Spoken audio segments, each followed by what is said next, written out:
Yes, father confirm, it's your boy Foxy P in the building. I like your boy. The chopper of them on the fryer plantain. Yes, 1995, 1999 Gidigbo champion. First Igbo governor of Lagos State. But once yes, can I say yes, we fit. Yes, father confirm. Yes, father confirm. Welcome once again to another episode of the Africa Today Show with your top Foxy P in the building. I like your boy chopper of them on the fryer plantain. Chilling right here on the set of Africa Today Show. Today is Monday night. I believe it's already Tuesday already, day of our Lord in April. I don't know the date well, but I know that Easter has already passed, confirmed. So you are going to get this thing hot, brand new. Yeah, today I'm wearing suit. I don't want you to feel bad. It's not because of you guys I'm wearing this suit. I wore this suit to office because every once in a while you have to let your office people know and let them be fearing that this guy is wearing suit like this. Is it possible that he's going for any kind of job opportunity? Confirm. And it's very important. Sometimes people just wear suits only when you have interview. You now come into work, you see them, they'll be hiding. People will be changing inside car, going for interview. What you have to do, because you know it arises suspicion when you start wearing suit. Like, did you just come out for an interview? Why is he dressed like this? What you have to do is you have to throw them suits every once in a while. For no reason at all. Just one bastard Wednesday like this. Just go and wear suits. You'll be like, what's the problem? They're like, today's Ash Wednesday. They're like, Ash Wednesday, I thought Catholics have already done Ash Wednesday the other time. So no. This one is for my own. You can just tell them that you're Jehovah's Witness or something like that. Just throw something out there for the people, confirm. Tuesday, Wednesday, just randomly, just wear suits. And you do that, space it out. So that way, when you truly have interview, nobody will really know, confirm. So that's one thing I like to do to my office people every once in a while. It helps them, keep them on their toes. Number two reason is this. Sometimes when you're wearing the usual, work casual office, that kind of thing, where some people are wearing t-shirt, wearing jeans, there can be some kind of disrespect. All of a sudden now, people that were treating you with respect before, because they are seeing you wearing Arsenal jersey, they now feel like they can talk nonsense about that, things like that. So you have to show them that there's levels to this game, confirm. Flip it up a little bit. Business casual, me personally, I'm not a fan of business casual. Why? Business casual is that clothes that you wear to office, where you can wear a regular shirt or a polo shirt. You see a lot of guys that wear a polo shirt under all the shirt that they used to play golf, confirm. They wear it, they can wear knicker, trouser, knickerbocker, or khaki pants, whatever, and wear like brown shoe or black shoe. I don't really like it because I remember when I got my first job after grad school, I was working for KPMG, that's the public accounting firm, confirm. And I remember one time my father came to visit me and he was in the house and I was getting ready for work. And I got ready and he was not looking at me like, I thought you had a real job. I'm like, what do you mean? He's like, I thought you were working for a good company. I said, yeah. He said, why are you looking like all these people that work at McDonald's? I was like, damn. That's how you truly feel. Our parents, they came up in a time when if you have office work, they say, blue collar, white collar. White collar mean that you're wearing white shirt, long sleeve shirt with tie, confirm. 3-piece suit, entering office, sweating inside that hold up that take you to the island, confirm, in Lagos. So he's not looking at me like, yo, I thought you had a good job. Like, what the hell is going on? And I was like, nah, man, let me step this thing up. So over the years, different jobs that I've had, every once in a while, I flip it up. But most importantly, I try to wear a tie to work. Maybe at least like 3-4 times a week or so. Friday, definitely casual Friday. I bring it all the way down, t-shirt, jeans, and all that kind of stuff. But it's just my own style. It's just my own thing. I have shirts that because I'm so used to wearing them when I'm going for show and stuff like that, I'm used to having a tie on it. So when you wear the shirt by itself, it doesn't necessarily look like what it's supposed to be. I'm like, yo, something is missing with this joint, confirm. Now let me give you guys a quick update on the scholarship. Thank you guys for everybody that applied. Confirm. I had a lot of good applications. Right now the board members, they're going through, they're the ones that are doing all the evaluation, confirm. We got requirements. We said you have to be a certain GPA, you have to have your parents of African heritage, little things like that. But most importantly was the essay where we asked them a question. The question was very simple, very straightforward. Hold on, this chewing gum is disturbing me. Let me chew out the sugar first. Yeah. Confirm. So the essay was very important. We asked them, we said, how can we as Africans in the diaspora, what can we do to improve the image of Africans to the Western world?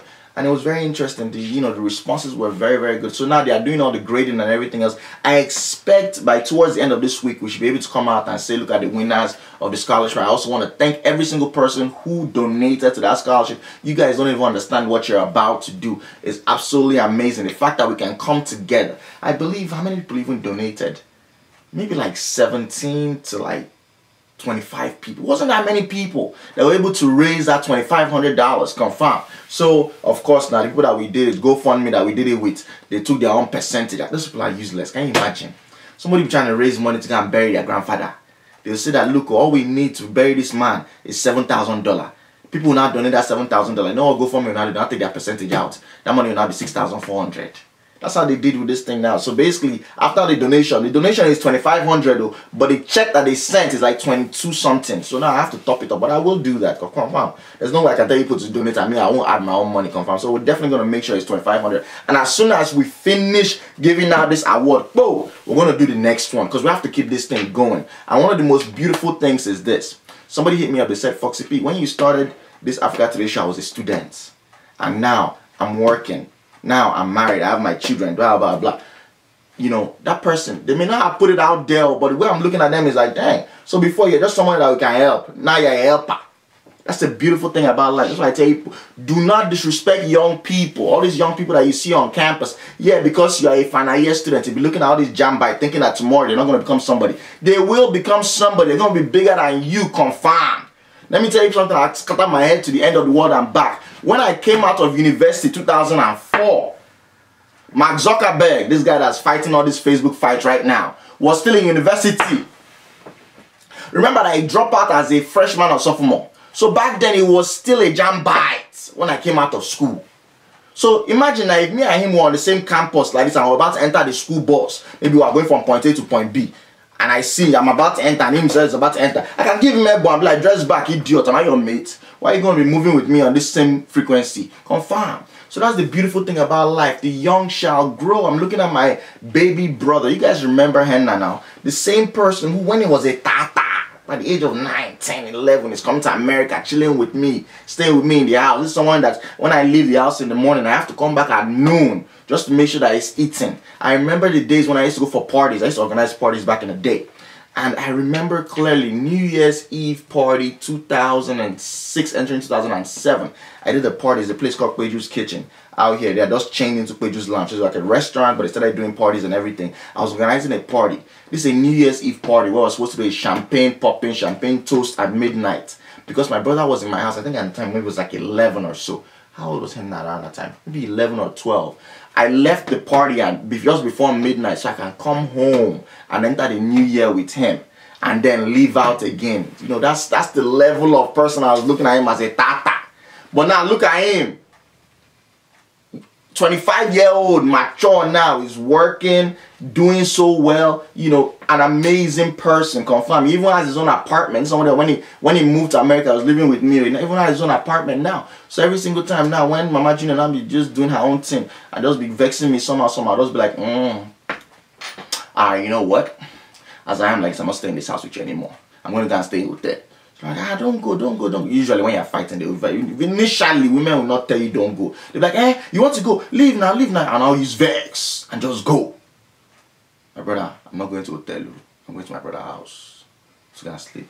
I'm talking about Mama Junior. That's another thing too. One of the reasons why you guys have not seen me recently is that I was going through something, and it's one of those hard things that we as men cannot really talk about. You know, it's a very difficult thing to talk about. You know, I recently went through a breakup. My side chick broke up with me, and you know, for something like that, how are you going to tell your yao that Luko, I'm sad because my side chick broke up with me? So for days she'll be asking me, why you look so depressed? Why you look so sad? What happened? I cannot even open my mouth and say it. It's a terrible thing.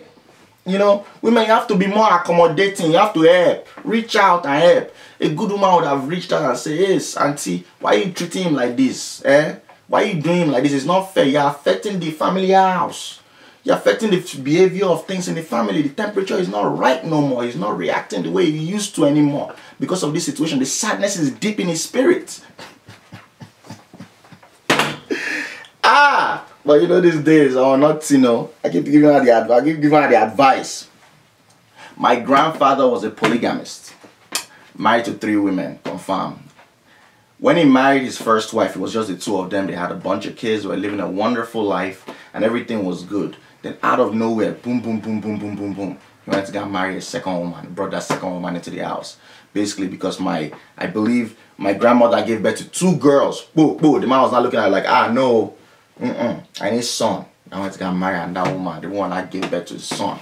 So that woman, imagine now you there, the first wife, you were there when the man was suffering. My grandfather was very wealthy from my maternal side. So he was doing very, very well. So now, this other woman has come in. Only this woman come in. She has born picking. Only she born picking, she born man. I know Igbo people. They can die on top male child.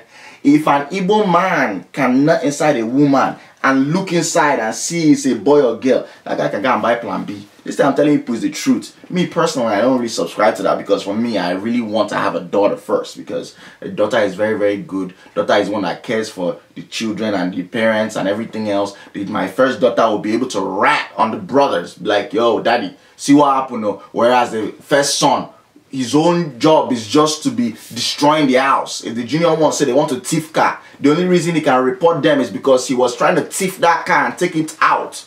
But then the younger ones took it first, so that's the only reason why I can come and tell you that daddy, look, oh, this boy has taken the car out. But a daughter will be the first one to report and rat and snitch on all the children, confirmed. And also, she's also very good. The day that you and your wife fight, and your wife doesn't want to help you and cook food, you don't even have to worry. Your dad will just come and ask you, Daddy, have you eaten? Is everything okay? And even in old age, confirmed. I see a lot of my father's friends who have daughters, and they're now grown, they're married and everything. Across the board, they are the ones that take care of their father.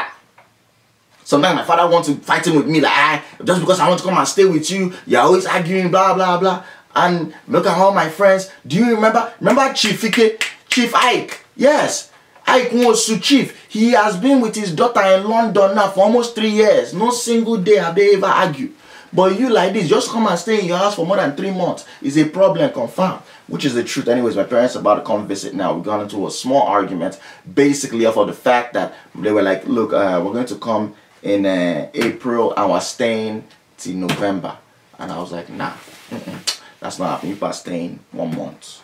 He's like, no. Because of my health. I'm like, you are healed. We just did Thanksgiving service for you in abroad and in Nigeria saying that you are healed. So it's not about that. You're coming for checkup. All you have to do is check up. And when you check up finish, you check out. My popsy was like, nah, I'm going to come stay long. So I said, okay, should I'm the one buying tickets. Don't worry now. Let me buy the ticket and then you can change it by yourself if you feel that way, confirmed. So it was a drawn out thing. But I'm coming back to the story. That's the reason why I would like to have a girl first. But anyways, talking about my grandpopsy, he married the second wife. That one I came and born man for him. Boom. As soon as he born down, as soon as she just born that man, I don't know what that happened. My grandmother, I think her ovaries started kicking. You know how sometimes when women are seeing picking picture and their body will not be like, oh my God, my ovaries are screaming. Oh my God, my ovaries are screaming out of nowhere. Oh, she said, born man, confirmed. That's how they told them. That's how they competition. That woman born about like 7 children. My grandmother born 11. So during that time when they are doing their borning competition, all of a sudden, my grandmother now noticed that my grandfather has started to now behave a certain kind of way. He's not coming home on time. He's staying out late. Even when he come, you can be smelling hot drink on his body. And it's like, this guy has started all this night watchman behavior. And this person I'm talking about is a wealthy guy. It's not like he was doing a guard for anybody outside. It's not like he's a street watchman or he's doing security outside. It's not like he was working night shift. It's not like he was a pastor that's going to lay hands on all the people that are sick in the middle of the night. No, this guy was a hotel person. He owned a bunch of hotels. He's supposed to come home after work, but he wasn't doing that. So when she saw that, she's like, I can see that this guy is trying to now do the same thing that he did. I went to go and bring this evil woman that came out when she me confirmed. This story I got is from my mother. My mother told me everything. The way my mother would be telling story, I'll be like, yo, you need to go and contact all these Nollywood people so they can take this your story and make it into a movie, confirmed. So my mother told me, she was like, yo, when that thing was not happening, out of nowhere, boom, boom, boom, my grandmother had an idea. You know what she did? She now went to go and hire one young babe like this.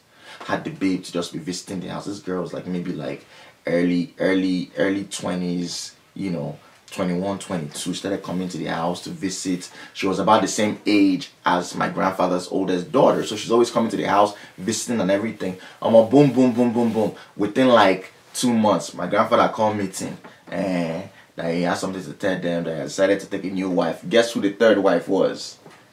It's that young baby. So when he told them now, my grandmother was chilling there. So he asked the second wife, how do you feel about the second wife? Said, no, we cannot allow this, blah, blah, blah. Now asked my grandmother. My grandmother was like, you know what? Dear, that's our husband. If that's what you want to do, there's no problem.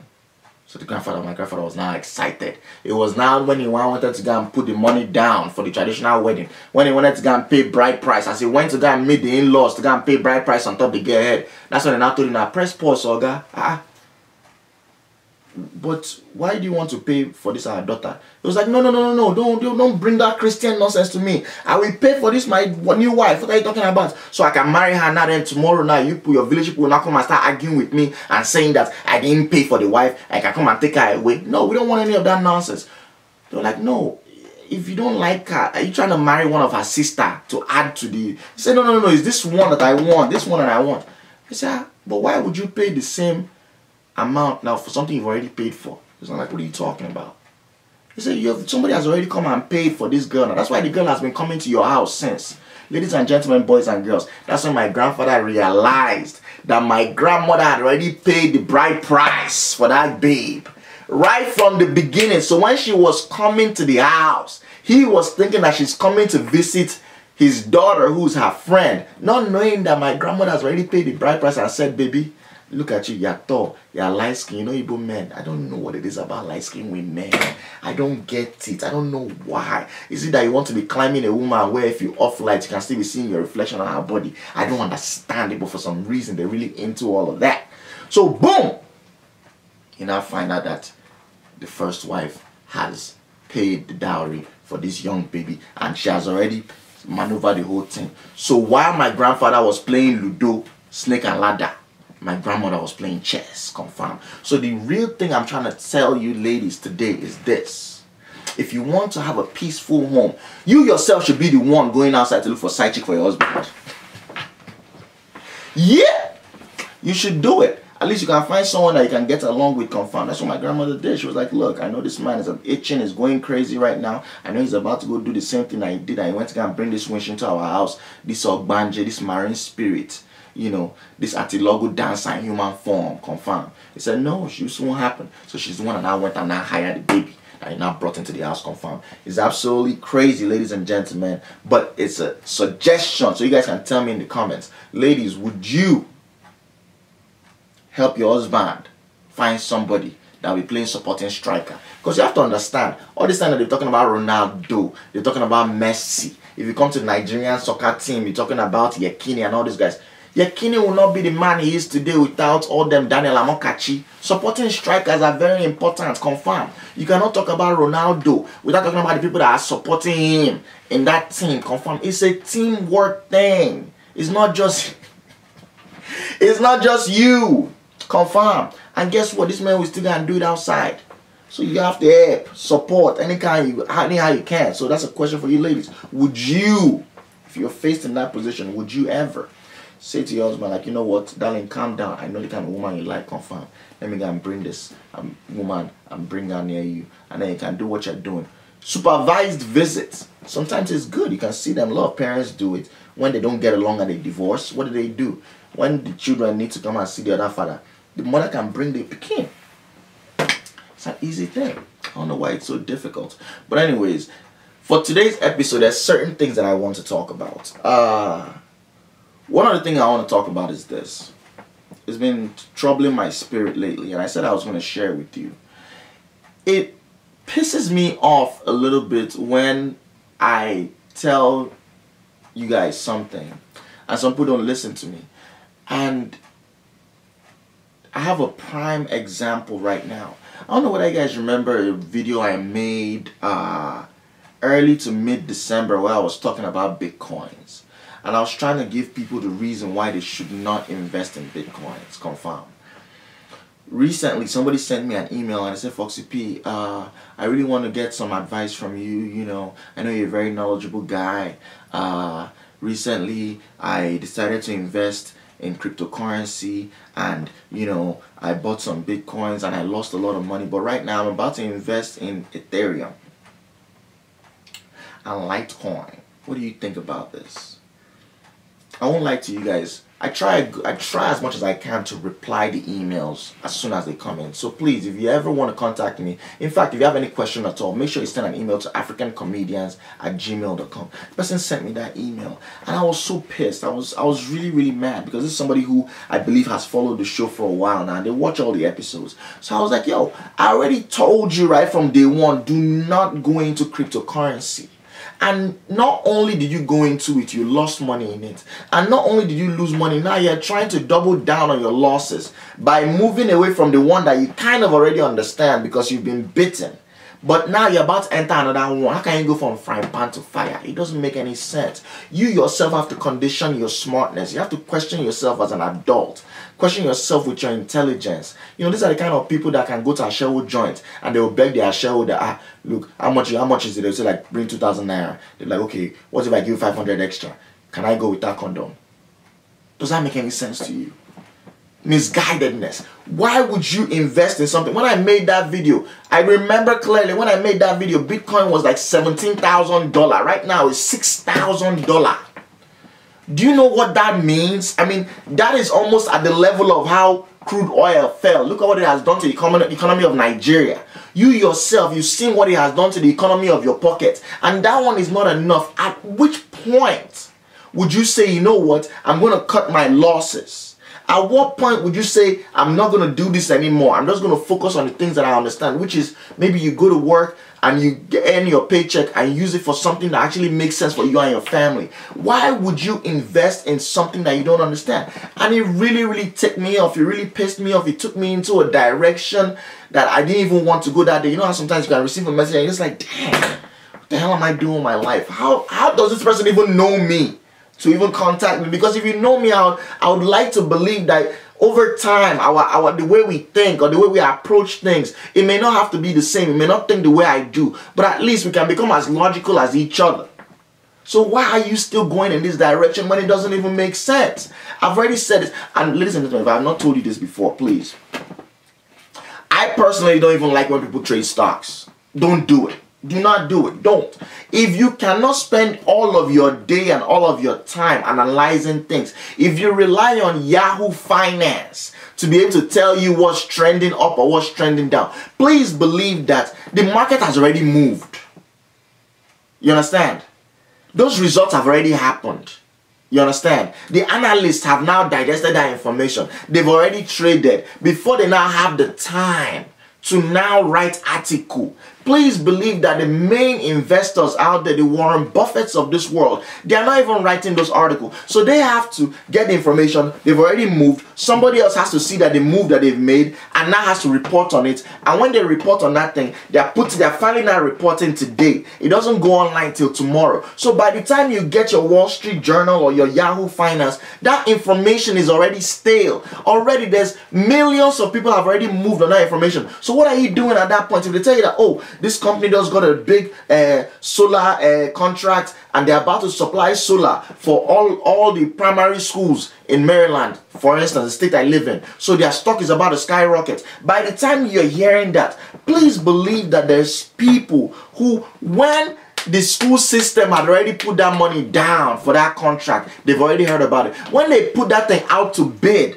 and they said these are 15 companies, they already knew those 15 companies. When it became 3 companies that were in the running, they already know those 3 companies. And please believe that the reports had already been going out. Those Yahoo Finance, there's already things that they've written in the past. But you and I will not catch it because it was not a headline. So when it now becomes a headline, you are already about 2-3 months behind. You understand what I'm saying? So why would you now go and put your money into that stock believing that it's about to skyrocket when you are getting that information way after the fact? It doesn't make any sense. And It bothers me to no end. When you know that right now, the way trading is being done, you yourself as a physical person that's doing the trading, you're wasting your time. Because you have... Oh, Jesus Christ. You have computer algorithms that have been written since like the 70s and the 80s that already know how to buy and sell stock based off of market fluctuation. So please believe that even before you yourself have decided where to go, there's already computer that's already buying and selling stock. Confirm. There's already movement that are being made. Confirm. There's already people that are already shorting the stock. As soon as that Yahoo Finance article comes out, somebody has already bought that stock with the mindset being like, I'm putting a call on it that it's going to drop. And that drop is going to drop might just be minuscule. And they're going to make a ton of money. Now, if a bunch of people do that, it's not a problem. But when you now have these big mutual funds that are putting call at like $1 billion, $2 billion worth of it, saying that this is how much we are going to bet that the fact that this thing is going to fall. There's an episode, there's this show on Showtime called Billions, and it's just about like, you know, this real ridiculously rich, like, you know, owner of a trading company going head to head with like one of the attorney generals in New York City, and they're just going back and forth. That one wants to nail him, the other one wants to, you know, make him look bad. They're just doing all kinds of stuff, right? And there was an episode, I think it was like the second season, episode 5 or 6, where they decided to short the Nigerian currency. That was actually what they went on. They decided, it was like 5 mutual fund guys that just like work like billions of dollars. They just said like, you know what, this currency is kind of weak right now. The central bank has been propping them up. And this thing is fictional, but you can understand that fiction is always close to real life, or else that's when you now start inventing things that don't make sense. That's when you now have the science fiction and things along those lines, where you just sit down and just envisage something and say, you know what, based off of what I think, you know, maybe you smoke a lot of India hemp, or you've dropped some acid, or you've eaten a lot of mushrooms, then I'll say this is the direction that I want to go. And it's possible that in 2305 year, that human beings will just be flying around. Everybody have their own jetpack, and when you're going to office, you just be flying. That's when you have all them Black Mirror. That's another show on Netflix that you guys should watch. It's a very mind-bending and everything else. People saying, you know, this is how the future is supposed to be. It's very scary and stuff. But I like to watch stuff like that every once in a while because I get some kick out of it. The first thing I get is, wow, like, you know, people are actually thinking. That's how to understand what happens when people that have like really wild imagination, somebody gives them money and says, put it out there. And that reason I like to watch it is that you start to see that regardless of what technology does, right, we as humans will still be humans. The same things that fuel us, you know, the drive to succeed, the drive to run away from failure, jealousy, envy, hate, love, you know, things along those lines, you know, forming tribes where you say, you know what, based off of skin color, based off of achievement, based off of social or economic class, this is who I am and this is who you are. The caste system, that never changes over time. It's still going to be the same regardless of what kind of technology. You can say that you have enough food in the world to feed everybody. People will still figure out a way for some to eat and some to not be able to eat. Confirm. So I like to watch it from that reason. Another reason I enjoy watching all of those things is because it makes me laugh. You know, if you go and watch some of the science fiction movies from like the 80s or even the early 90s, you know, you can watch some where they'll be like, in the year, like Total Recall, all those kind of, they'll be like, in the year 2016, this is how life is going to be. You know, if you're watching it, like, dang, like, life is not like this, you know. In the year 2017, women will have 3 breasts. This time, like, no, they still have 2 breasts. Some of them have more breasts than all that, confirm. And then, you know, you cut your cap for them and tell them, like, baby, I like what you're doing with yourself right there, but can you use that and collect money in bank? No, you can't. Confirm. So it's still the same. Life is still going on the same way. But it's kind of funny when you see what they've postulated, what they thought would happen, and it still hasn't happened yet. So I like to watch it for that reason.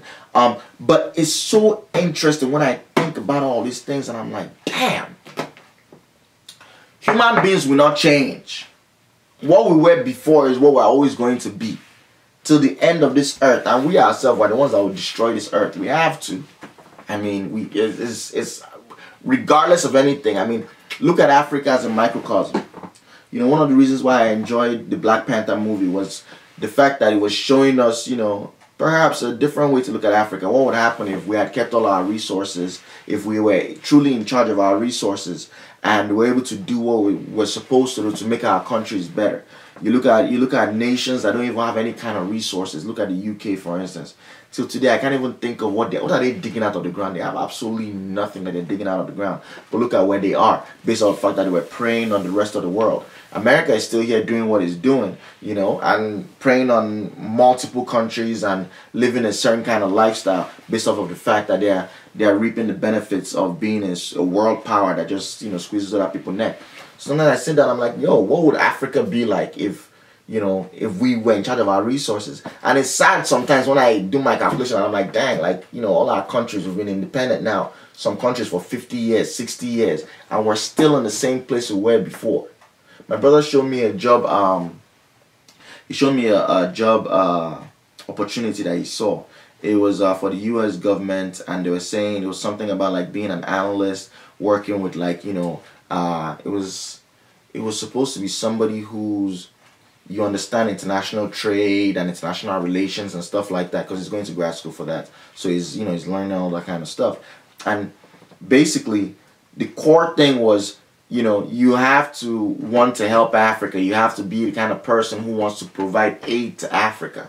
And I was just like, you know, I'm hoping that maybe not in my lifetime, maybe in my children's lifetime, they will stop hearing all these kind of things. I doubt that there's any job opportunity in Nigeria, in Ghana, or in Sierra Leone, or in Sudan that says that, you know, you have to be the kind of person that wants to help America. You have to be the kind of person that wants to help the UK. You know, because they don't need the help. So why can't we? When are we gonna get to that point? I'm tired of it. It already puts me at an uneven playing field when I'm talking to my coworkers who maybe their parents came here from Ireland, or came here from Germany, or came here from another country, and for me, I came from Nigeria, and they still look at you kind of like, yo, like, man, we're still up in your country, so you can't really say too much.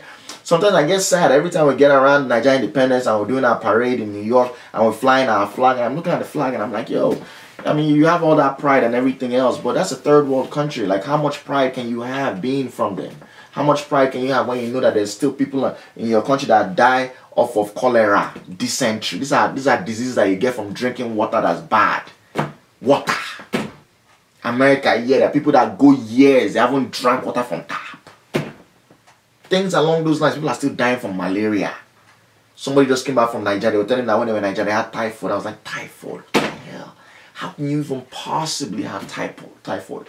You know? So it boggles my mind, and I won't lie to you guys. Sometimes it really depresses me. Sometimes it puts me in a mindset where I look at myself and I say to myself, are you really doing enough? Are you doing as much as you possibly can to help this country? Are you doing as much as you possibly can to move we as a people forward? Not just Nigerians, but Ghanaians, Sierra Leoneans, Liberians, Sudan, you know, Kenyans. You know, every single year we have the elections, and I get really excited when the elections come around. But you saw what happened in the Kenyan election, where somebody won election and then somebody else, you know, that ran for the election said, oh, you didn't win. One person did swearing in, the other person went to go and do swearing in. You know, people don't understand. If you look at the history of those two people, between Odinga and Kenyatta, when you look at their history, you now find out that Kenyatta's father was Jomo Kenyatta, who was the one who was the founding father of Kenya. That's why Kenya has the name Kenya, right? Kenyatta, confirmed. Odinga was that guy's vice president. So these two are the ruling class. Everything has been passed down. You look across the board, you see Sierra Leone, they just did their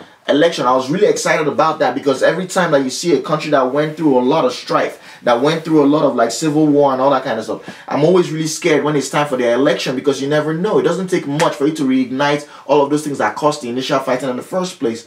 And people that are running for the election, one person is, I believe, was former vice president, and then the other person is one of the military guys. And I'm always really concerned when I see military people running, because military guys, you know, they always have a score to settle, and the way they settle those scores, politicians can come and use their mouth, or they can use their money and go to a jazz man and go and run some things and say, go and kill my enemy. But the military, they've been trained for the past 30 to 40 years in this man's career. Nobody has ever told him no. Anytime he say no, his main thing that he's thinking about is whether to slap you or to koboko you or send you to guard room or tell you to do frog jump. The solutions that they know is all military. You know, the military should never be in position to rule people. That's the reason why in Western world, in the civilized countries, the barracks are always far away from the town, because they know that these people are conditioned to kill. I was talking to one of my coworkers. He's somebody who's an ex-Marine. He told me that for 6 years straight, he was as when he was in the Marine for 6 years out of the 10 years that he was in the Marine, that his job was just shooting. I was like, what do you mean your job was shooting? He's like, no, he was a trained marksman. That's what he did. So every single day, as you are going to office, as he's waking up to go to office, and he has to be there at 8 a.m. He's not going to office to go and sit down. It's not like Capone, for instance, who was in the Marines, who was in the accounting office and all that kind of stuff, everything, typing, doing calculation, budget, and all that kind of stuff. What are we sending these parts to? Have we paid for this contractor? No, his own was just 8 in the morning, like this is on the firing range, and they are firing gun from 8 in the morning up until 5. He said every single day they're firing at least 3,000 rounds. That's what he did. Do you think that somebody like that knows how to argue with you diplomatically? No. His own thing is, man, if I tell you this thing once, if I tell you the second time, the third time I'm telling you, I'm putting a gun on your head. So I get really concerned. But the two guys, there are a whole bunch of people that ran for the election in Sierra Leone, but they have a runoff right now. I don't know if that has already happened, but hopefully everything will go well. They'll be able to pick a new leader. I like the fact that they are changing their leadership. But you know what happened in Nigeria? We're so excited about the change in leadership. And what do we have? Somebody who's almost dead, pretty much. I mean, this guy is not even functioning. I mean, do we even have a president? I mean, our president, New York Times just came out with a headline talking about Nigeria's 74-year-old president who spent 4 months out of the country seeking health care, is running for a re-election in 2019. This is somebody that's so frail. Buhari is so frail right now. I don't know if you can even see the next day, but you can see how much they want to hold on to power. Someone ran for presidency 4 times and now eventually got it. So it's so scary. Buhari is running. I believe Bukola Saraki is probably going to run. So that's the Senate president is going to run. We already see the guy who's in charge of Sahara Reporters. He's also going to run as well.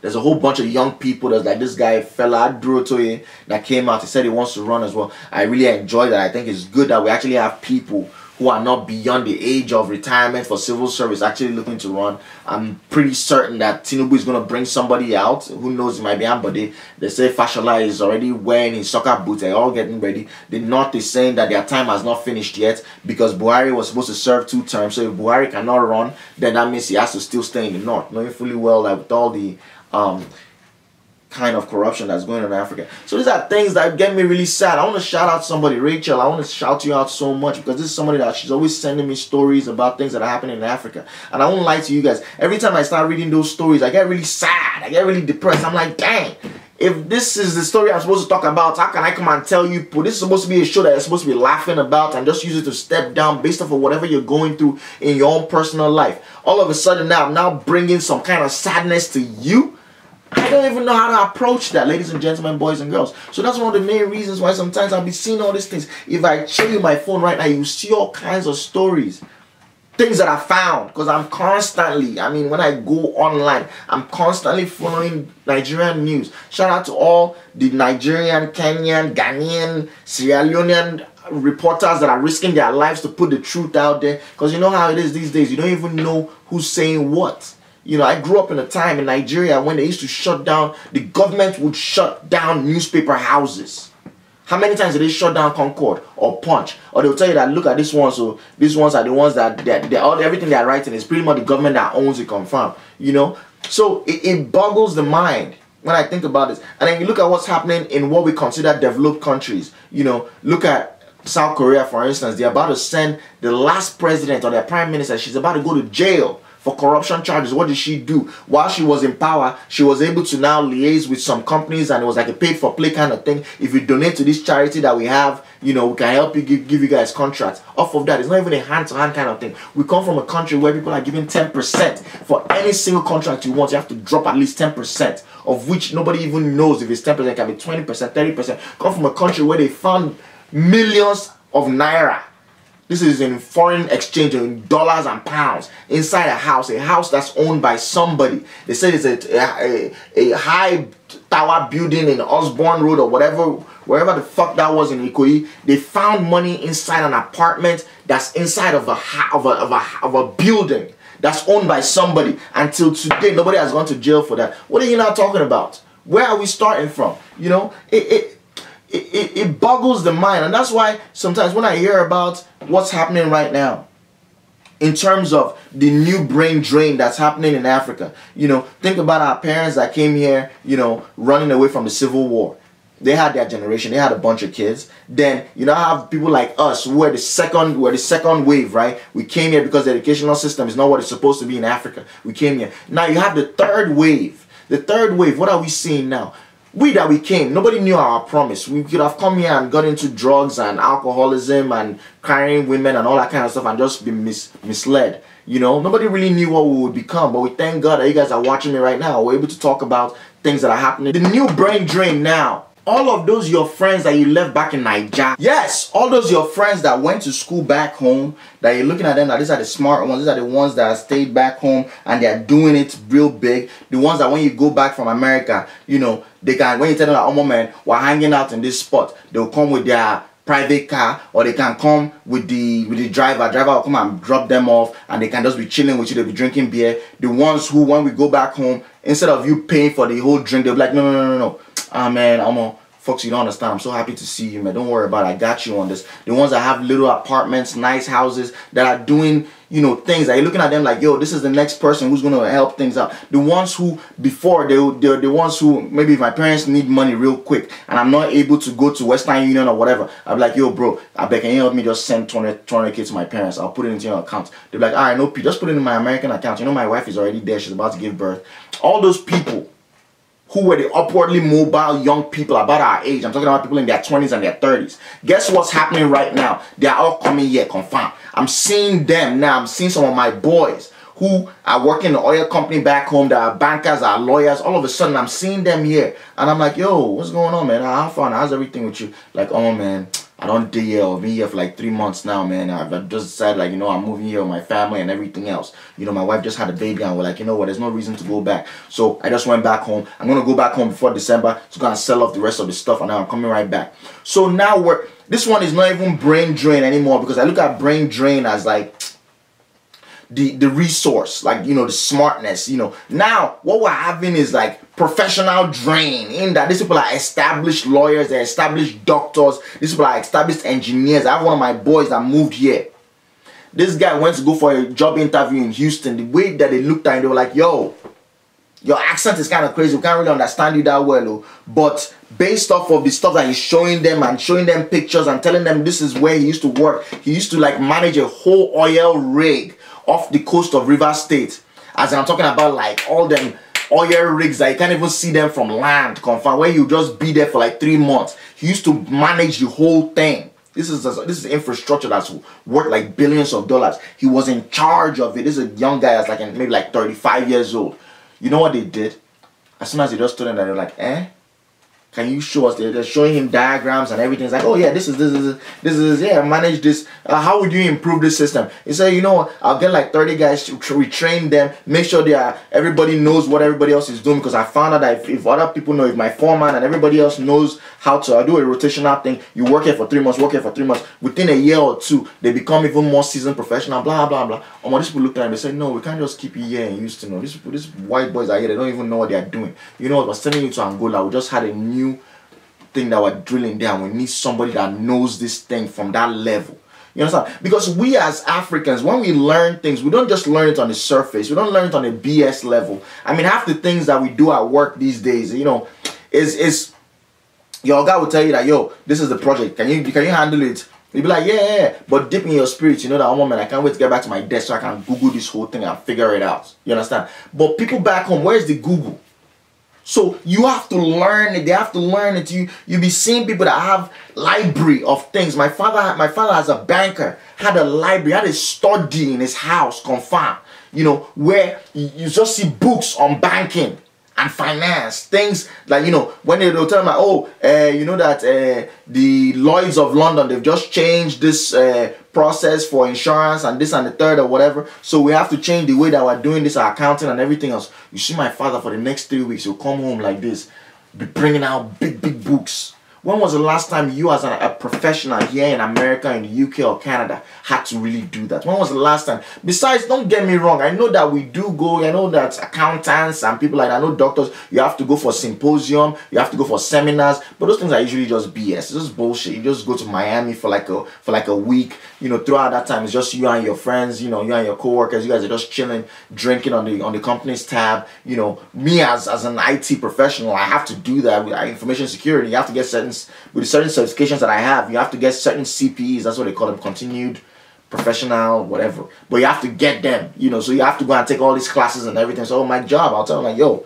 I need to go to this thing. This year they're doing it in Vegas. I'm gonna be in Vegas for a whole week. Confirm. That thing is just bullshit. We just go there. We just sit down. You're already falling asleep. The reason you're falling asleep is because of the hot drink you're drinking the night before, because it's just a partying craziness. Confirm. But back home, people have library in their house. People are going back. My father is pulling out textbook that he had from when he was in University of Ife, going through these things. Ladies and gentlemen, that tells you that when they learn what they learn, you see professionals. I've been talking about mechanic. The mechanic that's working on my cars now. This guy learns, he said he learned his mechanic thing in Nigeria. When he came to America like this, he's looking at them. Somebody will bring car in. It will take them almost like an hour to plug it into everything. They'll plug everything into the computer. The thing will run, brew, brew, brew. They'll say, oh, it might be this. They'll go and check. They're not going to bring another small computer and now start moving from one place to the other. Whereas him, that as soon as you brought that car in and the car is saying, wah, it's like, now the silencer. All those things that we make fun of, the fact that all these mechanics will be like, now the carburetor. Do you understand the level of ingenuity that these guys have to go through? Knowing fully well that the average car that they are sending back home, the average car that we as our parents were buying back in the day, most of them, 80% of those cars were used. And we didn't even know how they were used. These cars were coming from Germany, coming from the US. This was before they had the rule. Right now in Nigeria, they have the rule now where you cannot have, you know, a car has to be a certain mileage and you can't bring in a car that's over 8 years or 10 years or whatever it was. Back then, the brand new Benz that were jumping up and down about, those cars were from the 70s, early 80s. All those Mercedes Benz that people remember, the 230E. Those cars were model 1984, 1985. Confirm. That's why your father will drive that thing. He doesn't drive it too much. It's only on Sunday to go to church and come back. Because yeah, the car is moving the way it's supposed to, but deep down inside he knows that at any point in time this car can also boom, and that's the end. But these mechanics were servicing things. We had one of, oh Lord have mercy on our soul, man. We had one of our drivers. His name is Chris, but we call him Yabin the Yabas. He's one of those people that fought in Biafran War, confirmed. This guy was the first person I ever saw in my life, right? We're driving home one day. As we're coming on that express, I think it's Oshodi Solar Expressway or Apapa Solar Expressway, whatever that expressway is. You know, you're coming from the island, so you're taking Third Mainland Bridge. You've passed the Warren-Shoki. Before you hit Oshodi, you die Anthony flyover. The car started jerking. Boo, boo, boo, boo. And the car will now shoot. Boo, boo, boo. This guy will now like, Ladies and gentlemen, this is I'm telling you, it's maybe like 8, 9 p.m. There's no mechanic, there's no anybody. The guy just parked the car on the side.